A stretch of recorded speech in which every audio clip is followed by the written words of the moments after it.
Bem, nós estamos em mais uma das nossas aulas da classe de Teologia Bíblica do Antigo Testamento e nós temos visto, tanto no início do semestre, quando nós tivemos nossa classe presencial, como desde que nós começamos nossas aulas online, nós temos visto Esdras e Neemias. Especificamente, nós temos estudado o livro de Neemias e a importância desse personagem para a história de Israel, a importância desse personagem para o período de pós-exílio, que é o período em que eles viveram, e a importância desse personagem sobre o que ele tem para nos ensinar sobre liderança cristã, sobre ser um líder segundo o coração de Deus, sobre ser um líder que tem um caráter aprovado por Deus e que faz o serviço de Deus segundo a sua vontade. Então, nós temos visto, nós chegaremos hoje, se Deus quiser, ao terceiro capítulo, concluiremos ele, e nós já estudamos os 2 primeiros capítulos do livro de Neemias, e eles tiveram lições fundamentais para a nossa vida, sobre quem é o personagem, sobre como Deus conduziu a vida dele para esse momento em que ele viveu ali, de estar em Jerusalém, nesse momento como governador da província, da satrápia da Judéia. Então, hoje nós vamos ver como se deu o início e o andamento da obra. Nós vamos estudar hoje sobre uma equipe motivada, sobre uma equipe que conduz os trabalhos dentro da vontade de Deus, sobre uma equipe que trabalha motivada pelos motivos corretos, pelas razões corretas, e a importância da motivação e a importância do serviço para Deus. Mas antes disso, nós vamos fazer uma pequena recapitulação de tudo que nós já vimos até agora, uma breve recapitulação para que a gente possa entender esse capítulo, que é o capítulo 3 do livro de Neemias, que é o que nós vamos estar lendo, alguns versículos destacados, e vocês já vão ter lido o capítulo 3 inteiro na casa de vocês, assim como vocês têm lido os capítulos anteriores. Caso você ainda não tenha lido, dá uma pausa e leia rapidinho. É um capítulo pequeno, tem só 32 versículos. Então vocês podem ler e para vocês poderem nos acompanhar aí. Então hoje nós vamos fazer uma pequena recapitulaçãozinha sobre... nesse momento nós vamos fazer uma pequena recapitulaçãozinha sobre Neemias, sobre os 2 primeiros capítulos. E no primeiro capítulo a gente conhece a apresentação de Neemias, sobre quem é Neemias, e a gente vê de primeiro momento, logo no primeiro capítulo, a importância de uma oração coerente com as Escrituras. A importância de uma oração que se dirige a Deus dentro daquilo que Deus revelou sobre si mesmo. Uma oração que procura pedir aquilo que Deus disse que daria, contanto que nós nos coloquemos à disposição dele. E quando a gente fala em oração, a gente fala de um aspecto da nossa vida de relacionamento com Deus. Por isso que eu falo que Deus nos dá aquilo que Ele disse que nos daria se nós nos colocássemos dentro daquilo que Ele deseja para nós, dentro daquilo que Ele quer que nós façamos. Então a gente está falando aqui de relacionamento, a gente está falando aqui de uma relação pactual com Deus. E nós aprendemos sobre a importância dessa oração coerente, de uma oração que está alinhada com as Escrituras.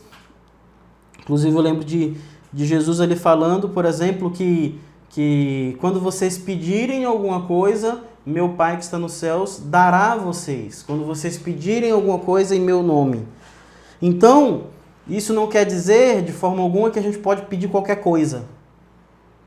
Mas alguém que vive em nome de Jesus, que vive alinhado com os ensinamentos de Jesus, não vai pedir de Deus nada que esteja fora da vontade de Jesus Cristo. Tiago 4, ele vai ser bem claro com isso, que muitas vezes nós pedimos de Deus e não recebemos, porque não sabemos como pedir. Muitas vezes nós nem sequer sabemos o que pedir. Nós só pedimos para os nossos desejos egoístas, para nossas paixões, Tiago vai falar. E a gente aprende com Neemias a importância de nós orarmos de acordo com as Escrituras e de acordo com a vontade de Deus, com aquilo que Deus determinou. Então, uma oração bíblica, uma oração de um servo de Deus, ela de forma alguma vai andar de contramão àquilo que Deus deseja. ou vai de forma alguma prejudicar a obra de Cristo, ou vai ser apenas um desejo mesquinho, mas vai ser um desejo de fazer a vontade de Deus. E uma segunda lição que nós aprendemos ainda no primeiro capítulo é que nós aprendemos que nossa vocação ela deve mover nossa mente e o nosso coração para o cumprimento da mesma. A gente vê ali Neemias como uma pessoa que, mesmo longe, fortemente interessado pelo bem de Israel, pelo bem de Judá.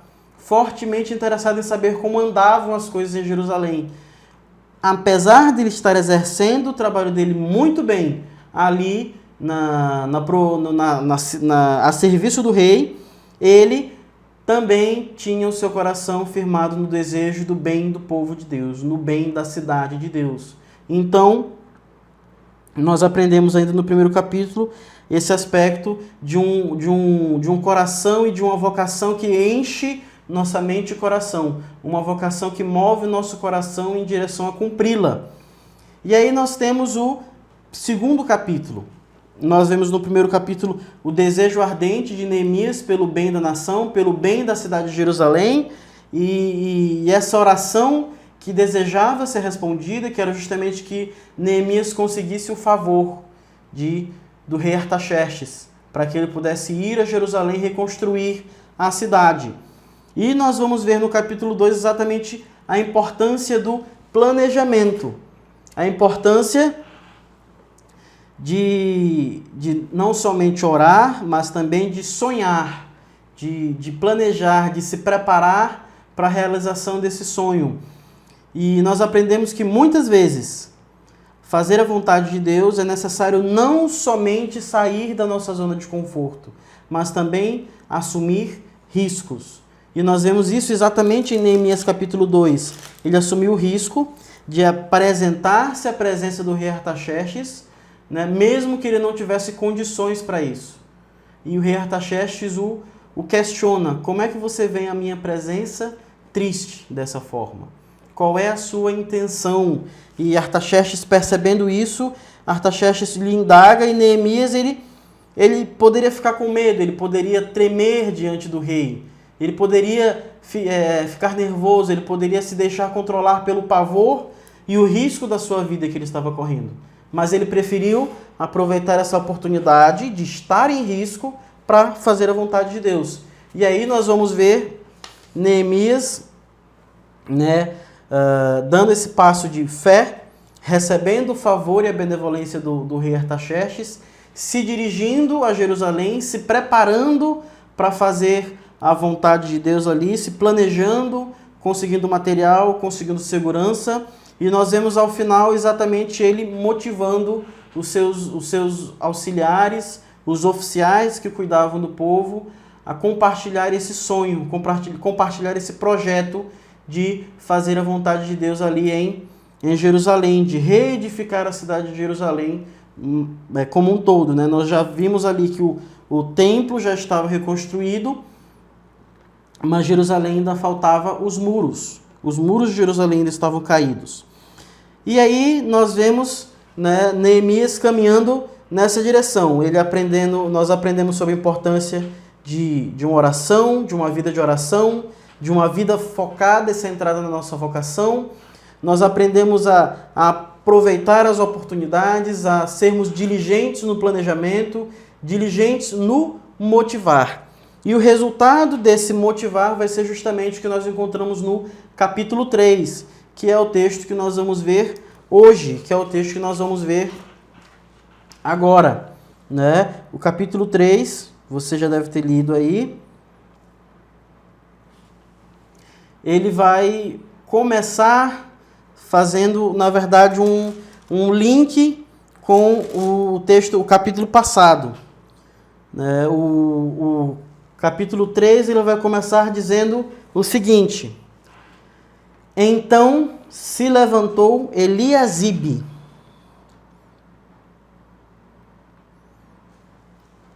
o sumo sacerdote, juntamente com seus irmãos, os sacerdotes, e edificaram a porta das ovelhas.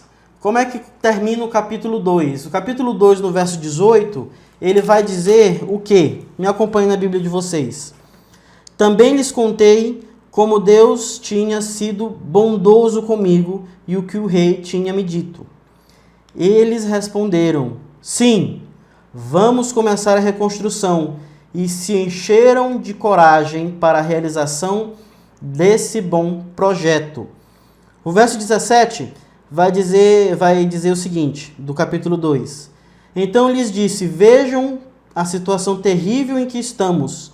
Jerusalém está em ruínas.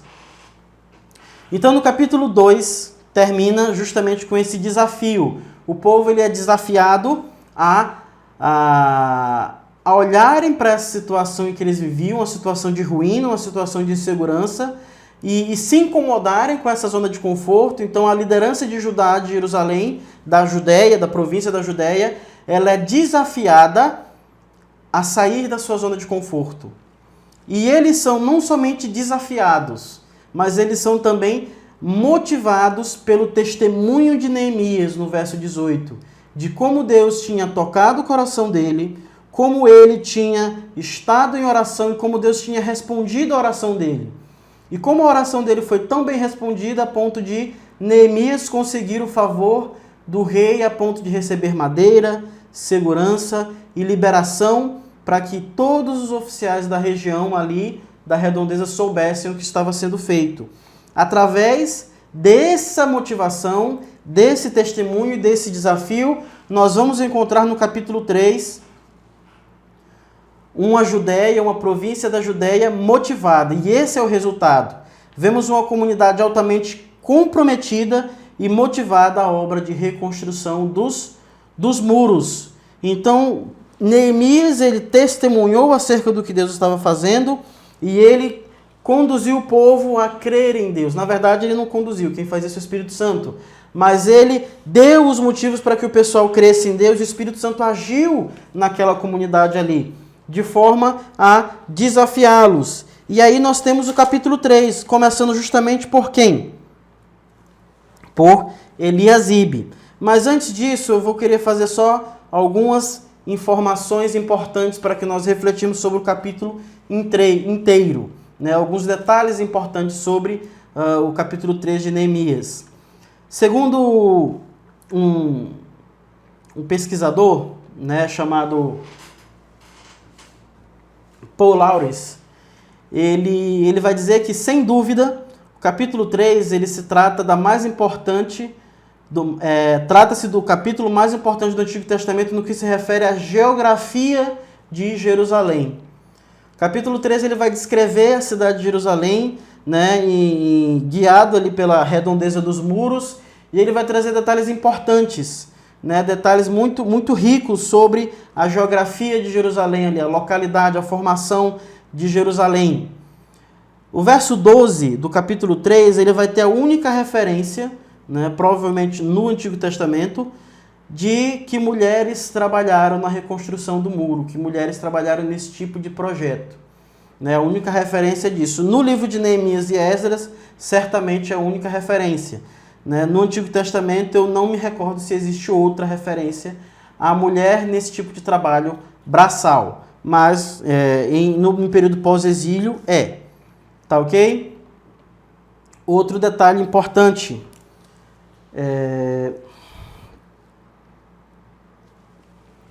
O capítulo 3 revela não só o talento de Neemias como administrador, mas o envolvimento generalizado do povo na obra. Mais uma vez, recapitulando aquilo que eu sempre costumo dizer sobre a diferença de Esdras e Neemias do período pós-exílico de outros. Nós vamos ver no período pós-exílico um envolvimento maior da comunidade, um envolvimento maior do povo. Neemias, Esdras, Zorobabel foram líderes importantes, mas o povo ele tem um empenho, uma dedicação, um compromisso maior em fazer a vontade de Deus. E nós vemos essa participação. Todas as classes de pessoas trabalham, com poucas exceções, e muitas pessoas fazem turno duplo. E nós vamos ver isso aqui também. Quem vai falar isso é Carlos Oswaldo no livro dele Foco e Desenvolvimento. Ele vai falar da importância e da relevância do capítulo 3. E um outro fato interessante, O capítulo 29, a nível de curiosidade, ele vai citar a porta oriental. Verso 29 do capítulo 3. E por que isso é importante? Existem algumas profecias, né, principalmente em Ezequiel, que relacionam a porta oriental com a segunda vinda de Cristo. Para quem, né, não se conseguiu... qual é a porta oriental? Vocês vão ver logo mais, né? Vai ter um mapa aí mostrando para vocês. A porta oriental, ela vai ser chamada futuramente de porta dourada ou porta formosa. Não, perdão, porta dourada. Porta formosa é outra, né? Mas ela vai ser chamada de porta dourada. E se você já viram alguma coisa na internet ou na TV, ou até mesmo um estudo ou pregação, vocês vão saber que existe uma relação entre essa porta e a segunda vinda de Cristo, né? Há uma profecia que diz que Cristo, em sua segunda vinda, ele virá e entrará por essa porta. Essa porta ela vai dar direto de entrada. Assim que a pessoa entra por essa porta ela dá de frente para o templo de Deus. Ou, no caso, na época que tinha o templo, né?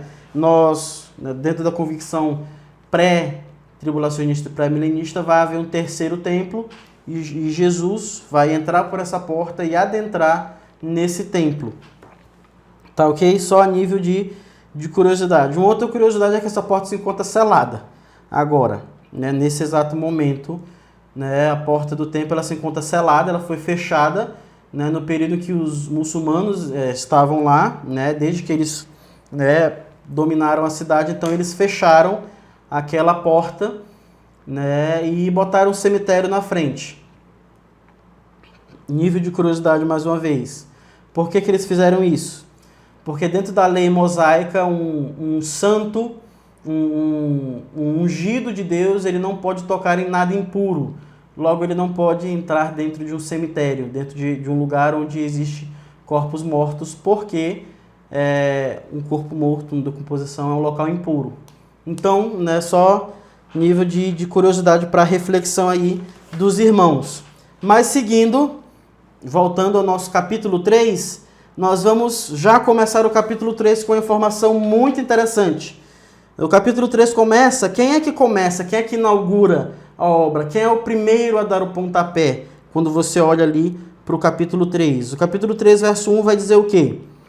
Sumo sacerdote Eliasibe e seus colegas sacerdotes começaram o seu trabalho e reconstruíram a porta das ovelhas. Apesar de Neemias ser o governador, quem inaugura a obra é o sumo sacerdote e seus auxiliares. A liderança espiritual ele foi também um agente motivador do povo na progressão da obra, no desenvolvimento da obra. A liderança espiritual, eles procuraram dar o exemplo, eles motivaram pelo exemplo, eles procuraram levar o povo a entender a importância daquilo. E a segunda coisa, ainda no verso 1, vai dizer que eles consagraram e colocaram as portas no lugar. Depois construíram um muro até a Torre dos 100, que consagraram, e até a Torre de Hananel. E qual a importância disso? Os muros eles não foram abençoados, eles não foram orados em cima deles, não foi feito eles foram consagrados. Isso é, eles foram separados para Deus. E mais tarde nós vamos ver que foi feita toda uma procissão ao redor do muro, e o muro em si, a cidade, ela é considerada consagrada. E isso mostra, isso enfatiza que se tratava não de uma obra qualquer, mas da obra de Deus, do desejo de Deus de reconstruir Jerusalém, do desejo de Deus pelo bem de Jerusalém. E voltando, se vocês olharem no mapa, né, vou ver se eu consigo colocar o mapa e esse slide junto. Se vocês voltarem no mapa, vocês vão ver, se vocês olharem no mapa, vocês vão ver que a porta da ovelha, ela vai ser essa que está bem próxima ao topo. E ela ficava também próxima ao templo, ela ficava mais na parte nordeste do templo. Então eles começaram da ponta ao nordeste, mais ao norte, e foram seguindo a obra em sentido anti-horário. E o muro de Jerusalém no tempo de Neemias, ela segue um traçado que vai estar aqui no mapa de vocês, pontilhado. E vai seguir a reconstrução em sentido anti-horário. Então, à medida que vocês lerem e olharem no mapa, vocês vão ver que vai seguir sentido anti-horário e vai terminar o verso 32 do capítulo 3 também na Porta das Ovelhas, até eles fecharem ali toda a obra. A nível de curiosidade, vocês já perceberam aí no mapa que são 10 portas. Né? Jerusalém naquele tempo tinha 10 portas conforme descritas ali. Então nós vemos, começando pela parte principal, o sumo sacerdote, a liderança espiritual tomando a frente e não só executando o trabalho, mas dando exemplo, motivando os judeus a se empenharem nesse projeto. Segundo, quem é que toma a frente desse projeto também? Nós vamos ver, à medida que nós lemos, que a liderança dos judeus, os príncipes dos judeus, eles também vão dar exemplo. Muitos dos principais líderes da Judéia, eles vão dar exemplo ali na reconstrução. Eles vão assumir um dos setores. Nós vamos ver ao todo ali aproximadamente 43 setores divididos ali na reconstrução do muro. E os próprios líderes, os próprios príncipes vão assumir, né, não somente o povo, né, os povos das regiões, mas os príncipes, os líderes vão estar assumindo ali um local de reconstruir o muro, um papel de reconstruir o muro. Né? Os líderes tomavam a frente de algum setor da reconstrução, mostrando seu comprometimento com Deus. Isso é, o sumo sacerdote assume como um projeto de Deus, como um projeto sagrado, e os príncipes seguem atrás para mostrar o seu comprometimento com Deus. Mais uma vez, a intenção é tanto realizar a obra como guiar pelo exemplo, guiar pela condução, pelo testemunho. E aí eu vou citar pelo menos só os governadores das regiões distritais. E os primeiros citados são justamente os governadores do distrito da cidade de Jerusalém. A cidade de Jerusalém, naquele tempo, era dividida em 2 distritos. Né? Um era governado por Refaías e o outro por Salum. Esse Salum aqui é um filho de Alois, que é um outro personagem. A gente vai ter mais de um Salum. Né? O verso 9 e o verso 12 vão mostrar isso.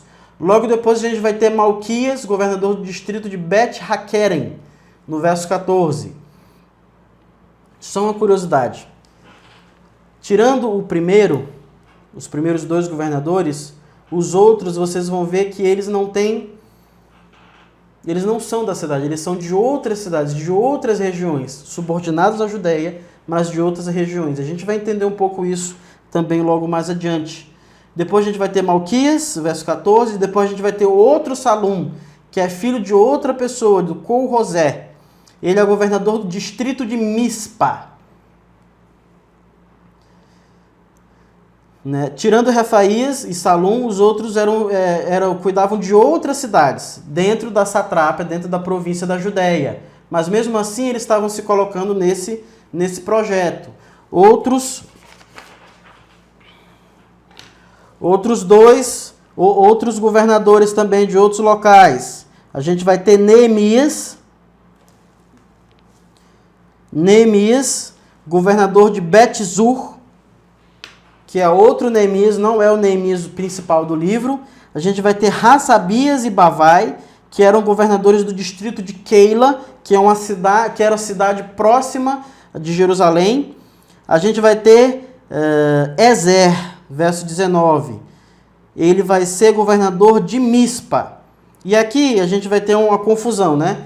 Porque no slide anterior que eu mostrei para você já tinha uma Mispa. Então era outro distrito, Diego? Aqui não especifica, né? O capítulo ele não especifica. Pode ser um distrito, uma divisão do distrito, né? Metade do distrito. Pode ser um governador com abrangência maior, né? Por exemplo, o Salum, filho de Col-Rosé, ele poderia ser governador só da cidade, né? Da região urbana. Esse Ezer, ele poderia ser governador de toda a região, que incluía a região, né, rural daquele distrito ali, né, de toda a região. Ou a gente pode estar se referindo a outro lugar. Né? Existia mais de uma mispa ali na região da Judéia. Tá ok? Então a gente vai ter esses líderes, né, esses governadores assumindo esse papel de liderança e esse papel de tomar a frente dessa obra. E isso é importante porque nós vemos que o cuidado, o bem de Jerusalém era um bem comum. Era algo que representava algo bom não só para os moradores da cidade, mas também para toda a província. O bem-estar da cidade onde estava o templo de Deus. E a gente vai ver um pouco sobre isso também mais adiante, quando eu fechar o pensamento. E aí a gente vai seguir para os outros tipos de pessoas que estavam trabalhando ali na obra. A gente vai citar ali vários grupos e a gente vai conversar um pouco sobre isso. Tá ok? A gente vai ter agora as pessoas realmente fazendo o que seria e qual a importância de fazer parte desse projeto de Deus. E por que isso era um projeto de Deus? Nós vemos que os exilados como um todo, de toda a província, e até mesmo os fora da província, eles se comprometeram com o bem de Jerusalém. Eles se comprometeram com a reconstrução da cidade. E a gente vai ver que essa lista de nomes citados aqui, né, os homens de Jericó e o nome citado junto com eles, os homens de Tecoa e os nomes que vão ser citados junto com eles, e muitos outros nomes no decorrer do capítulo, vai estar relacionado com a lista de exilados que veio do exílio, tanto em Esdras, capítulo 2, como em Neemias, capítulo 7. Vai ter uma lista de exilados também. Então, esses nomes é justamente para identificar que essas pessoas que trabalharam foram justamente as pessoas que vieram do exílio. E a gente vai ter ali os homens de Jericó, na cidade, justamente a cidade de Jericó, que foi vencida por Josué lá no livro de Josué. A gente vai ter os homens de Tecoa, e aí a gente vai ter uma situação desagradável. Mas ao mesmo tempo que nós vamos ver o alto grau de comprometimento da comunidade. Olha lá no capítulo 5 do verso 3. Capítulo 5 do verso 3 vai dizer: o trecho seguinte foi reparado pelos homens de Tecoa, mas os nobres dessa cidade não quiseram se juntar ao serviço, rejeitando a orientação dos seus supervisores. Aqui a minha versão vai dizer supervisores, mas a versão revista atualizada, ela vai dizer, a versão revista atualizada ela vai dizer o seguinte: ao lado deste repararam os tecoitas, porém seus nobres não submeteram o pescoço ao serviço do Senhor. Por quê? A palavra que é traduzida aqui como Senhor e aparece supervisor na NVI é a mesma para se referir a Deus. Só que a diferença é, a supervisora ela era no singular. Né? Então tem uma diferença de tradução aqui, mas a ideia é que eles não se submeteram a essa obra, a esse empreendimento. Eles, por algum motivo, achavam que seria motivo de desonra eles participarem do serviço braçal da reconstrução do templo. Mas vai dizer que foram apenas os nobres. E lembra que foi falado que muitos grupos eles fizeram o serviço em dobro? Exatamente aí que nós vemos o alto grau de comprometimento do povo, da comunidade, pela obra, por esse empreendimento. Olhem lá no verso 27.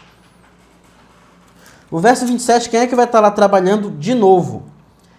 Depois dele, né, depois da pessoa que trabalhou no setor anterior, os homens de Tecoa repararam outro trecho, desde a grande torre até o muro de Ofel.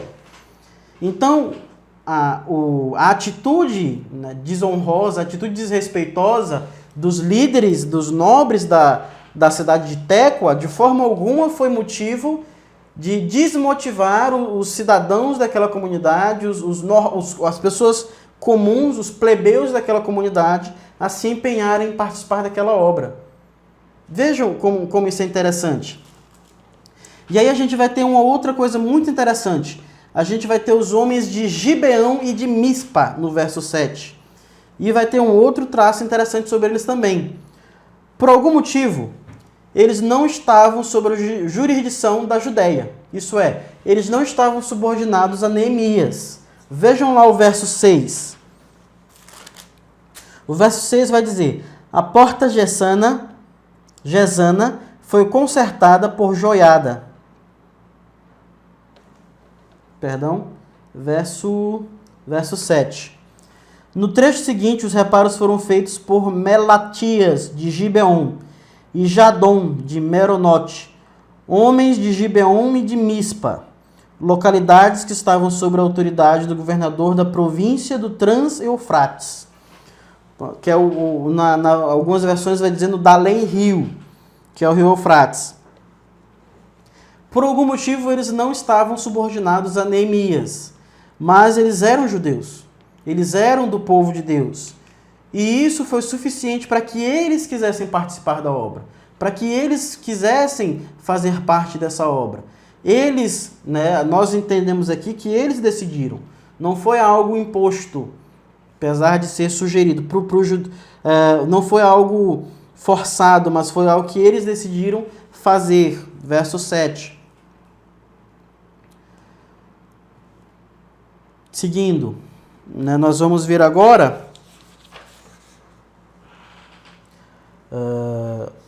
outros destaques interessantes. Nós já falamos sobre os governadores, nós já falamos sobre o sumo sacerdote, nós já falamos sobre as pessoas das províncias da redondeza, e agora a gente vai falar sobre outros tipos de pessoas que também participaram da obra, só para vocês entenderem como a obra ela contou com a colaboração de todos os tipos de pessoa, como fala lá o Carlos Oswaldo. Nós vamos ver até um versículo que nós já lemos, o verso 12, que também fez parte disso as filhas do governador, também fez parte disso os moradores de Zanoa, que era uma comunidade próxima ali, mas era uma comunidade muito pequena. Nós vamos ver, participando disso, os levitas e os netinins. Nós já falamos disso nos capítulos anteriores, no livro de Esdras vai descrever esses netinins. Eles eram servidores do templo, eles eram servos do templo. Eles não eram levitas, mas eles foram dados, se eu não me engano, eles vão ser dados por Davi e por Salomão como espólio de guerra para o templo, e eles eram responsáveis pelo cuidado do templo, serviço de carregar água, portaria e outras coisas mais que os sacerdotes precisavam de ajuda. E a gente vai ver que até esses participaram da obra, no verso 17 e o 26. E é interessante que, se você for lembrar do livro de Êxodo e o livro de Levítico e Números, você vai ver que esse tipo de pessoa eles eram consagrados apenas para o serviço de Deus. Apenas para o serviço do santuário. No primeiro momento, o tabernáculo, e depois, lá em 1 Reis, o templo. Mas eles estavam se empenhando aqui. Eles estavam pecando? Não é isso. Não é isso, não é aí que nós vamos chegar. Ainda não é isso. O que a gente quer dizer com isso? A gente quer dizer que eles estavam fazendo a obra de Deus também, assim como aquelas pessoas. Um outro tipo de pessoa que também vai trabalhar e que até poderia ter uma desculpa para não fazer é a classe de artesãos e a classe de mercadores. Eles poderiam muito bem dizer: não é minha especialidade, eu não sei fazer. Mas mesmo assim, eles se dispuseram a fazer. No verso 8, o verso 31 a 32, nós vamos ver tanto os mercadores, os comerciantes, trabalhando na obra de reconstrução, bem como os artesãos. E aqui o texto bíblico ele vai descrever dois tipos de artesãos. Um é o ourives, a pessoa que trabalhava moldando ouro, e o perfumista. O verso 8 vai dizer que tanto o ourives como o perfumista eles fizeram reparos na reconstrução do muro de Jerusalém ali. E quem é o próximo? E onde é que eu quero chegar com tudo isso? O que eu quero dizer com tudo isso ali sobre a reconstrução do muro? Nós vamos aprender, meus amados, sobre o que esse trabalho super cooperativo, esse trabalho super relacionado, estava querendo transmitir para nós. Nós vemos o exemplo, né, que o exemplo dos governadores arrastou até mesmo suas filhas, né? Suas filhas decidiram participar da obra, e isso é o que nós vemos algo muito importante no ministério, e é triste quando nós vemos que os pais, eles não conseguem trazer os filhos para o ministério. Mas aqui nós vemos o exemplo de um governador que conseguiu, pelo seu exemplo, né, pela sua conduta, né, motivar as suas filhas a participarem desse empreendimento. Percebam que o tema motivação e testemunho é importante para essa lição, né? Até porque, segundo a nossa revista, da editora Cristã Evangélica, a grande lição é mostrar, o alvo da nossa lição de hoje é mostrar princípios que resultem em sucesso para a liderança. E o primeiro princípio que eu quero tratar é justamente da motivação correta, o testemunho correto, de poder conduzir pelo exemplo. E aí eu queria fazer esse alinhamento, né? Fazer parte do projeto de Deus, nós vamos ver que existiam dois tipos de pessoas nesse projeto de alinhamento ali. O primeiro tipo de pessoa eram o que a gente chama hoje de clero. Era a classe sacerdotal. Nós temos ali os sacerdotes, os levitas e os netinins, que eram as pessoas que tinham sido consagradas para o serviço sagrado. Que tinham sido separadas para o serviço sagrado. E depois a gente vai ver o que a gente chama vulgarmente de plebe, que eram as pessoas comuns, as pessoas que tinham uma vida fora do serviço sagrado. Governadores, príncipes, homens simples, mercadores, artesãos, pessoas que exerciam atividades cotidianas. E aí nós vamos ver, né, Jerusalém era a cidade que Deus tinha escolhido para colocar o seu nome. Lá em Deuteronômio 12, 4 e em 1 Reis 8, 48 e 9, 3 vai dizer exatamente isso. Queria ler com vocês lá rapidinho Deuteronômio. Vocês abram aí na Bíblia de vocês. E Deus justamente dando as instruções para o povo de Israel que entraria na terra prometida. E ele vai dizer o seguinte, no capítulo 12, verso 4. Vocês, porém, por quê? Deus ele vai fazer um preâmbulo, um anúncio, né, de como eles deveriam tratar as nações inimigas, qual eles invadiriam. E nesse anúncio, ele vai dizer que eles deviam destruir todos os altares de Canaã. Todos os altares deviam ser queimados e profanados. E aí Deus fala, vocês, porém, não adorarão o Senhor, o seu Deus, como eles adoram os seus deuses. Deus está chamando o povo para um tipo de adoração diferente. E o verso 5, mas procurarão um local que o Senhor, o seu Deus, escolher dentre todas as tribos para ali pôr o seu nome e sua habitação. Para lá vocês deverão ir. E lá vocês deverão levar seus holocaustos, sacrifícios, dízimos e dádivas especiais, o que em volta tiveram prometido, suas ofertas voluntárias e a primeira cria de todos os seus rebanhos. Então, o povo de Israel, ele deveria adorar a Deus somente num único lugar. Nesse tempo, Deus ainda não tinha anunciado qual era esse lugar. Mas lá em 1 Reis 8, nós vamos saber que lugar é esse.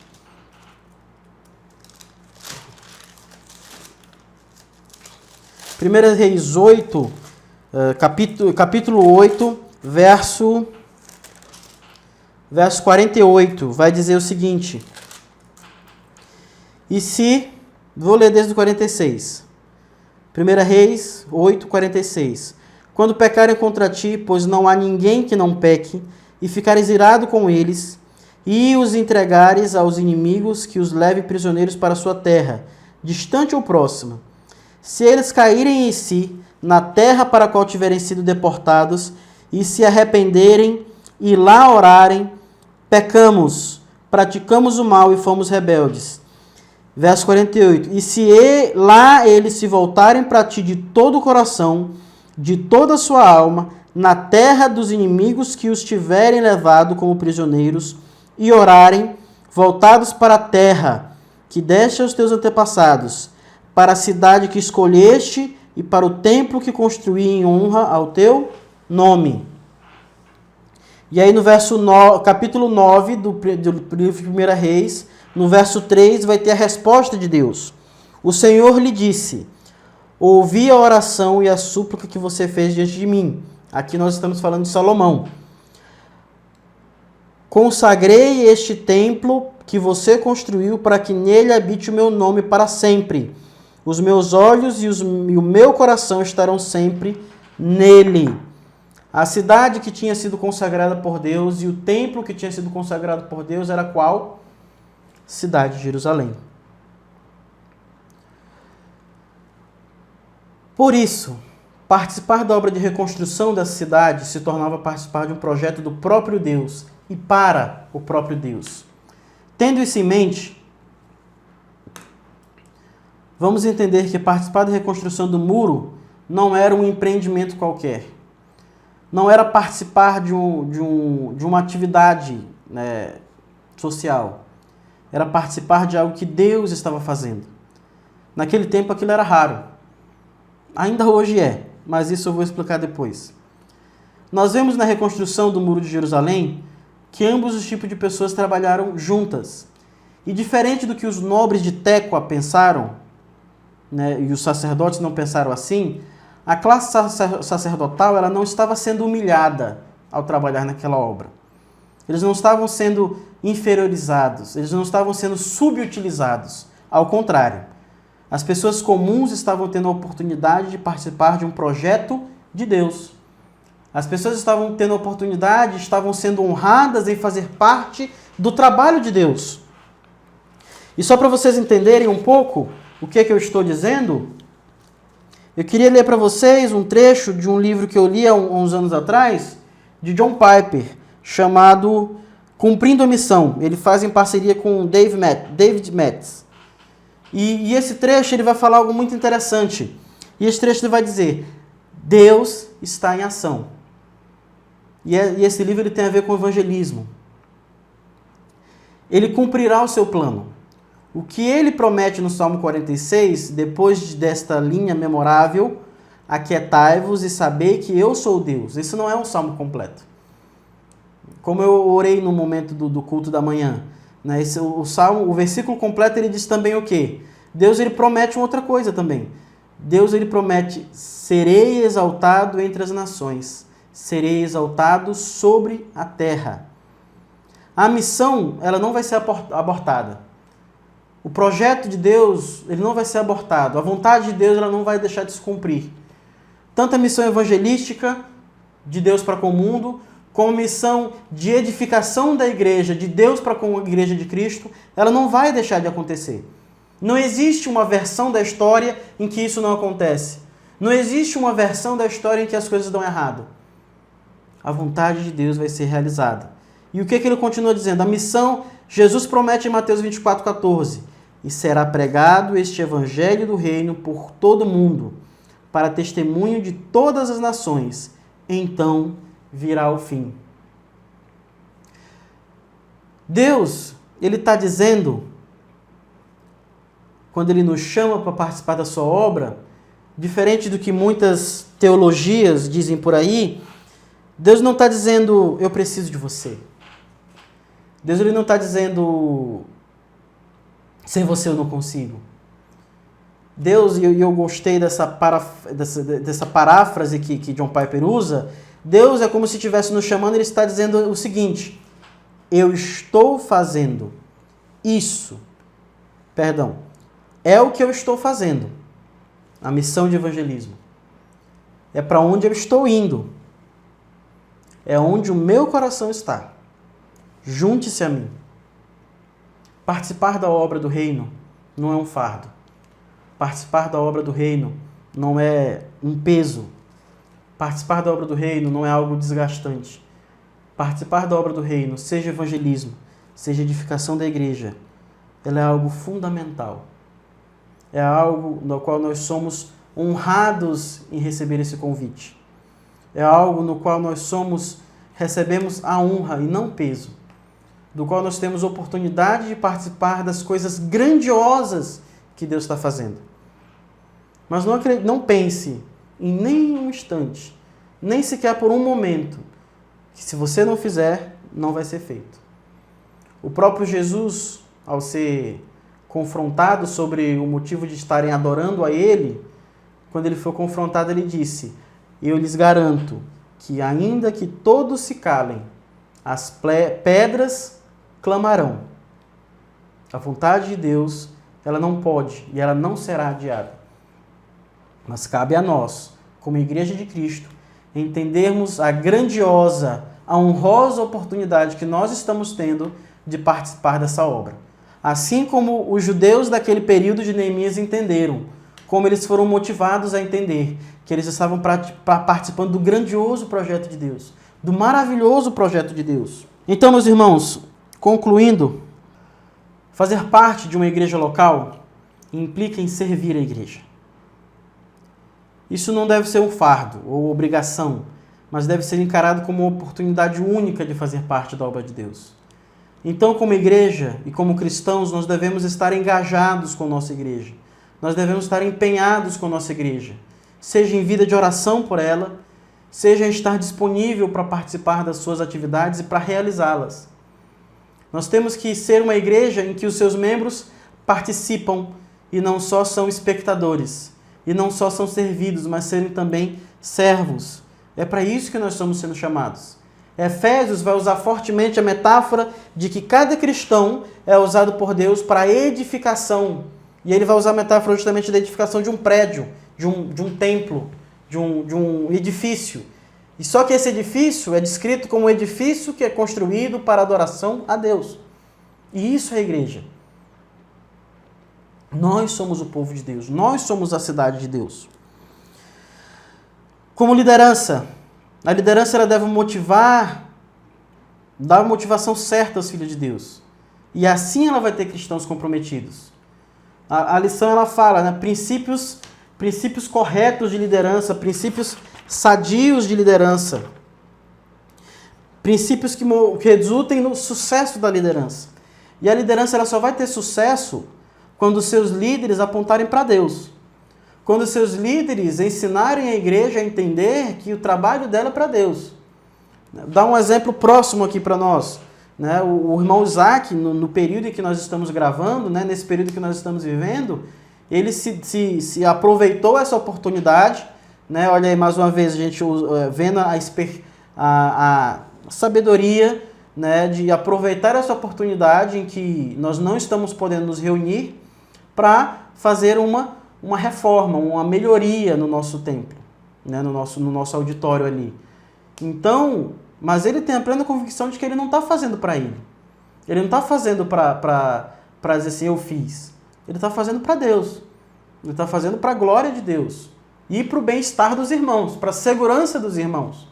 Né? Então, tudo isso é esse compromisso de motivar a igreja a entender que ela está fazendo para Deus. A pessoa que trabalha na portaria, ela está recebendo as pessoas que Deus enviou. Ela está recebendo as pessoas que Deus colocou aos cuidados da igreja para serem tratadas, serem amadas, serem ensinadas na palavra.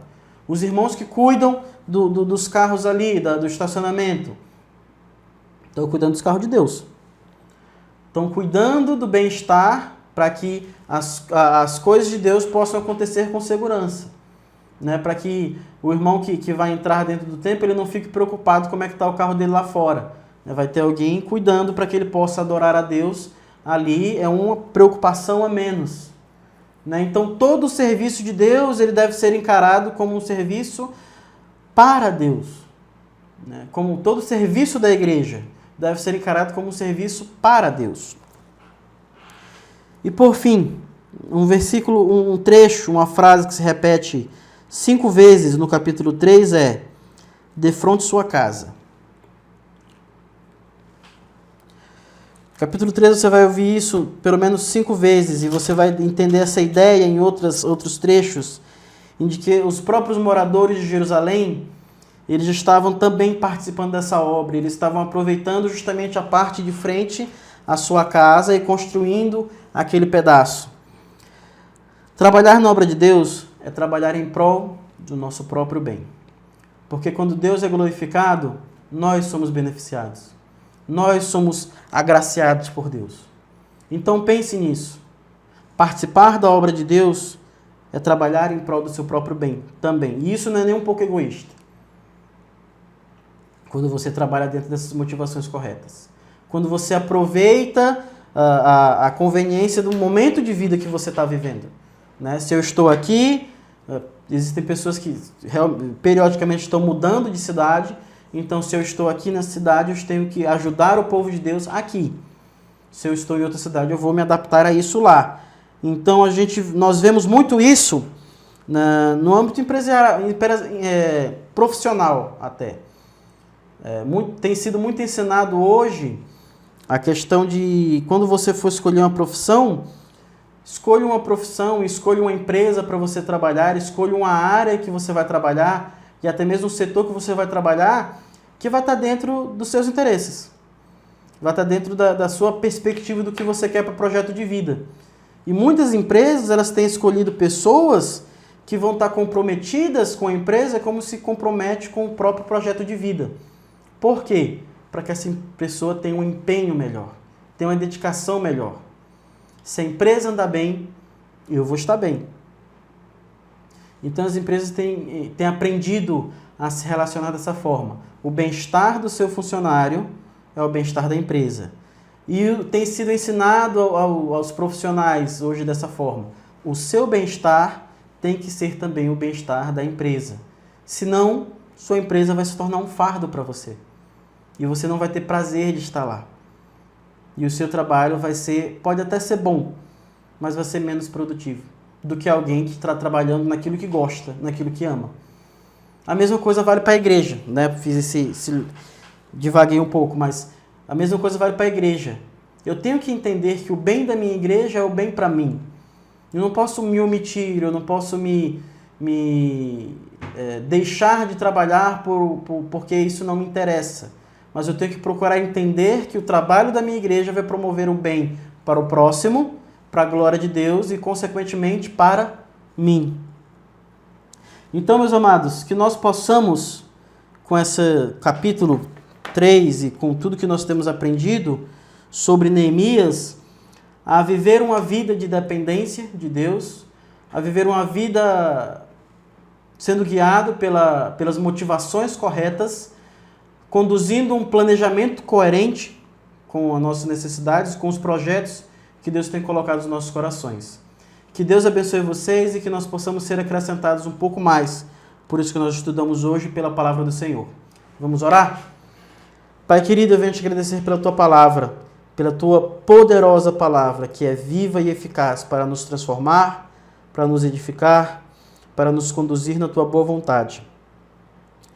Senhor, que tu venha, Deus, a estar nos acrescentando e nos tornando um pouco mais semelhantes com Cristo Jesus, que nós possamos colocar no nosso coração e na nossa mente as motivações corretas e não nos deixar ser conduzidos, Pai amado, por circunstâncias desagradáveis ou por lideranças, Pai amado, que não querem nos levar a Ti, lideranças que não têm a sabedoria que vem do alto, mas que nós venhamos estar sempre procurando nos submeter aos líderes que o Senhor tem nos dado, líderes segundo o Teu coração.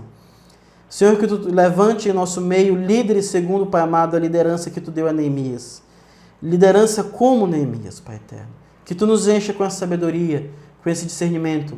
E que Tu acrescente, Deus, ao coração dos irmãos dessa igreja, dos membros dessa igreja, ao coração dessa igreja, o desejo e o empenho de ver o bem dessa comunidade, Deus. Ver o bem dessa igreja, para glorificar o Teu nome, para alcançar, Pai amado, as pessoas que precisam ser alcançadas pelo Teu Evangelho.